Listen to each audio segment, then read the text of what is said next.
Peggy 18.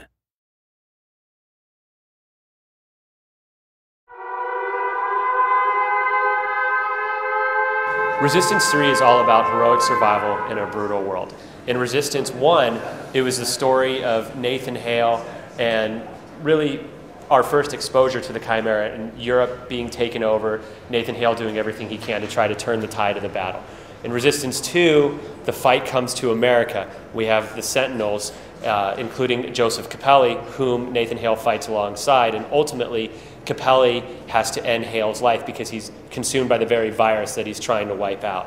Which brings us 4 years later to Resistance 3, which is Joseph Capelli's very personal story about trying to save his family and what's left of humanity from the Chimeran scourge. You're doing the right thing, Joseph.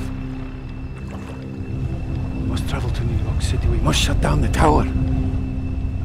The game starts in a small town called Haven, Oklahoma. And it moves eastward from there to New York City.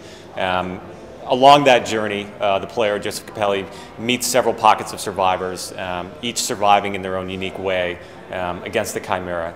And through fighting alongside those groups of survivors, he learns the weaknesses of the Chimera, and he learns the strength of humanity. In the end, that's really what saves the world.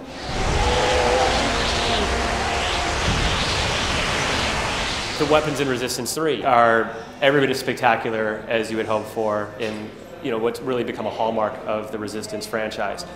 We talked about one new weapon so far, but obviously there's going to be more. The new weapon that you may have heard about is the Mutator, which basically, when you shoot it out, it's this like biotoxin that creates these cysts all over the Chimera, and they puff up until they explode. When you upgrade it, the Chimera will actually go berserk, and they will attack other Chimera, so it's a very useful weapon. Of course, we have a lot of returning weapons to Resistance 3, very popular ones like the Marksman, the Magnum.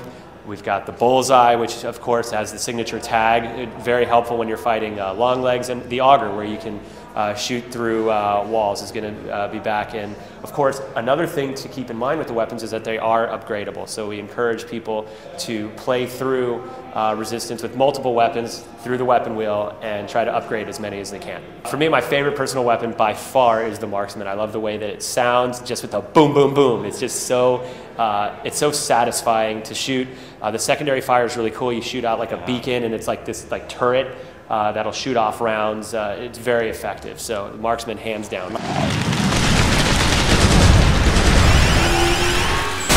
My favorite is the Magnum. It just, it feels like a big gun, when you're holding it, and it has a lot of power. Obviously close range, but it's very potent, especially when it's upgraded. See, I'd love to see Clint Eastwood have the Magnum. That would be fantastic.